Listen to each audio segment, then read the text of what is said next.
It was really good to see it. It makes us feel really proud, and it makes us feel stronger knowing that you're behind this issue. And I know that the good work that you're doing is going to make a difference where it counts. So I just wanted to start by saying thank you for doing that.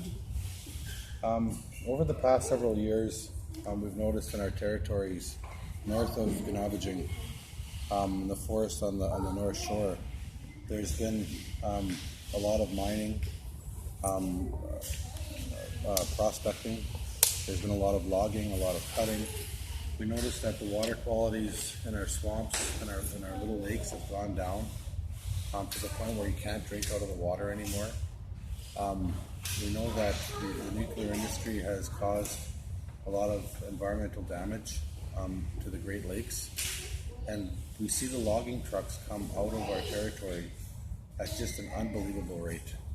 And so we're seeing a relationship between what's happening to the environment and what's happening to our Anishinaabe. So we see the parallel of what's happening. And so I was in northern Saskatchewan, and I was at a clear-cutting camp where the First Nations there were trying to protect their territories from the excessive and abusive logging that was taking place. And when they explained their story, it was exactly the same story that we have here. Mm-hmm. It was exactly the same. And so traditional hunting territories were being overmanaged by MNR, logging would go in, and of course a lot of the sacred sites and a lot of the traditional usage areas were being completely clear-cutted. And so we know that's happening on the North Shore too. And so I started to think, how can we help? Because we know we have to help the issue of murdering and missing Indigenous women. It's connected to resource extraction. It's a complicated thing, right? How do you connect it to? It's a web. It's a web of negativity. And so what they did in northern Saskatchewan was they actually gave us a grandmother pipe. And it's a small little Ojibwe pipe. And what they said was, bring this pipe back to grandmothers in your home and have them, smoke it, let them talk about it, because we want to raise the issue of what's happening to the forest, because it's actually what's ever happening to the forest is happening to our women. And so to effectively deal with that issue, they're saying it's the grandmothers are the ones that are going to lead this forward. And so they've actually they presented me with that grandmother's pipe to smoke with grandmothers. And so I thought that I would bring this up to you while you're here, so that maybe in the future, if that's something that you'd want to do, then that's something that we could. Right now, as we speak, there's a line of logging trucks pouring out of our home. And old growth forest, we've seen it. I brought people up there, and I remember a couple of years ago, everybody cried. And I actually seen my dad cry, which isn't very much, but he cried up at Thunder Mountain because he's seen all of the clear cutting. And of course, Isabel, how beautiful it was, and then what it's turning to look like now. Right. So even in our fasting sites, we have to start picking specific spots on the fasting on Thunder Mountain so that they're not looking at clear cutting when they're fasting. So we know that it's a big issue, and they're getting away with it, and I don't know what to do. And of course, so the first thing that I would like to do is start with prayer, start with the grandmothers. I'd like to present the sacred pipe to smoke at some time, to further have a commitment on myself under the direction of the grandmothers to do something, because it's really hard to see what's happening. Of course, you all know I have a little baby girl. She's 3.5. And so in my mind, I'm thinking if I can help protect the forest, then I'm going to help protect, who she is and the spirit of who she is. So they gave this pipe. They're a very good family. They're very involved in trying to stop the destruction of their homelands in Saskatchewan. And they didn't give this pipe to me lightly. Right. They gave it to me with trust, in hopes that there would be an alliance with grandmothers to help bring this issue forward.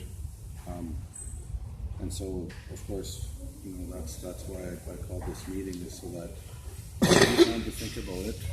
And if this is something that you would like to help with, to create awareness with, then of course I would present a pipe to use to smoke. She did tell me that she didn't want the grandmothers to smoke it because it's a grandmother's pipe. And it's an old little pipe. Like, you know, like those little grandmother pipes. And it's very, very strong. I can see it. Yes.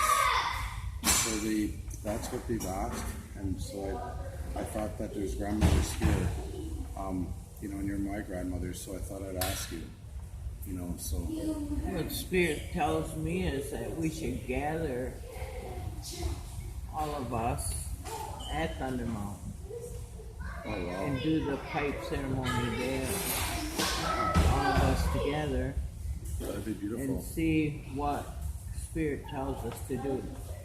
Because as far as what we're doing, Spirit's been telling me, we can't go up until we alleviate this abuse issue.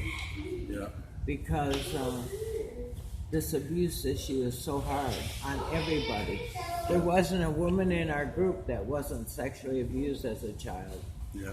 You know, and so I think we need to deal with that and raise awareness in each of the communities to the families, to the mom and dads and the grandpa and grandmas.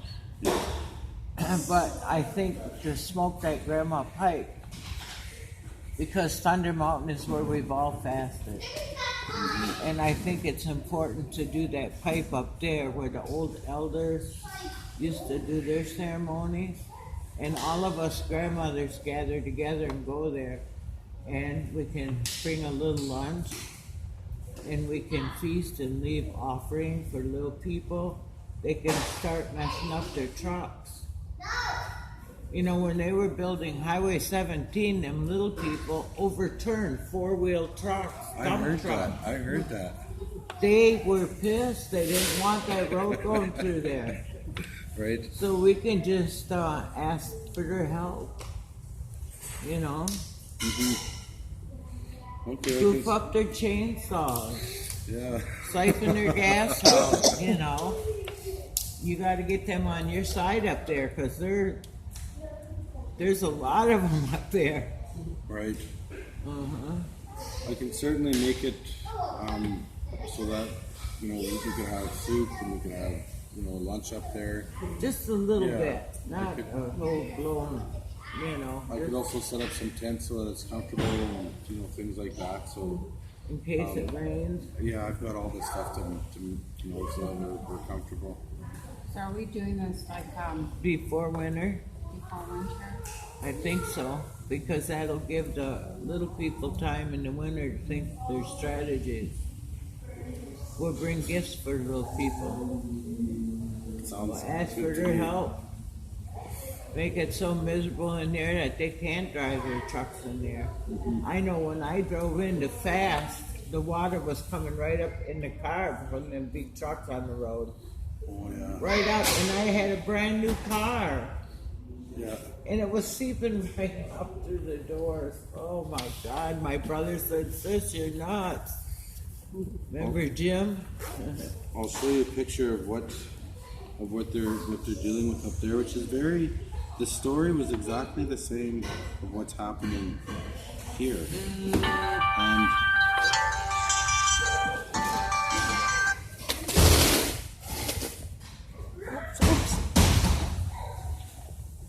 so this is the elders, this is the family here.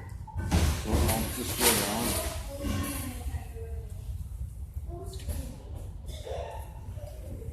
So that's the family. Where they're clear cutting. And this is the first time that old man's seen his land cut like that. Right. And it's That's like, sad. Well, that happened in Garden River. That happened in Garden River. yeah. They went out and clear cut a lot of land. You know, our native people from Garden and them have logged that all their since time began, since they lived there. What was that? That's a And rendezvous. Yeah, so don't And be now, startled. the trees coming out of there are little. Oh, yeah, Because of the clear cutting and everyone cutting everything. yeah. You know, they're even cutting the young ones, so. Aren't there some old men that are kind of like looking out for Thunder Mountain, like Willard J. Pine and Orville Commandant or There's something? some older fellas that definitely would like to be a part of something. So I'm going to reach out to them too, because I think that they're really concerned about the spraying and stuff like that. But I think it'd be good to bring them in. Also, when the grandmothers come, I'll have offerings and tobacco, and I'll have everything done right for when you come. You know, Do you offer gunpowder for them little ones? I can get some. They like gunpowder. They want gunpowder. Contact Sue Chiplow. Yes. She's got a list of names of the elders because she called us in for a meeting Okay. in regards to the mines up there and stuff. Okay. Yeah, contact her and ask her for that list of people that were at that meeting. Right. And maybe we can call them back in Yeah. to address Okay, this good. concern. Yeah. Because the more resource extraction that happens, the more uranium mining, the more waste that happens, that means more missing and murdered Indigenous women. And so there's a direct, it goes like this, it travels the same. And so I think that it's really important, like I feel, especially since I have a 3.5-year-old girl, I feel really responsible now to do something. And I didn't feel like that before. You know, I was kind of bobbleheaded and did my own thing. But now I feel like I really need to stand up. You know? Right. Yeah. But I think the pipe ceremony with the grandmother should be with the grandmother. Yes. I don't think you should bring in anyone else but us The to family deal did. with that Yeah. water. Yeah. The family did because it's a grandmother's pipe. They did request that the grandmothers be the ones to smoke it. Yeah. So, of course. So you can bring them other guys in at another time. But I think that focus should be on that and seeing what kind of help we can get from Spirit. Because we can't do this alone. We can't do it without help from the Spirit and the little ones. You know. If you get too much going on up there, then you get detracted from what you're doing. Right. Right. Okay, good. So I just wanted to share that with you, and Barb, you got something to say? Oh, no, not until he's done, sorry. He's- but definitely wanted to thank all of you. And if you have any questions, of course, this would be the time to ask. I just want to thank you, Isaac, and you've been doing a lot of work. Christy, I haven't had a chance to meet you, but I see the postings on Facebook and, you know, with the water and with the environment and our language and culture. And I just wanted to add, because it's been really on my mind too, that like that ring of fire coming up, I think that like we need to do something about that too, because that's going to be very devastating, because that's like Ontario has the most freshwater lakes in all of the world, and between the Hudson Bay and all the lakes and the Great Lakes, like that all works together. And of course, we know that. And before, you know, I was afraid to speak out about it, but I think that like we need to, because I know they bring the promise of jobs and all that kind of stuff, but I think it's going to be so devastating for the water, for the people, and you know, it's just, I just wanted to plant that seed today. I don't want to say much about it, but like it really scares me, because like, you know, we have the world's most freshwater Lakes bodies right here. in all the world, and there's a reason for that. And if we tamper with it, just like the rainforest and like these other, you know, important places, and Ready up fast. yeah, and like, you know, like your call for help is awesome, and like what they're doing down in the States there, the pipeline, that's all awesome, but we're gonna have our own fights here too, and Right. like we all have to speak up everywhere, and, you know, all become water warriors, and all become, you know, warriors for Mother Earth and each other. Like our people have to quit fighting each other and quit beating, and all work together in one big unified voice. mission. and how to make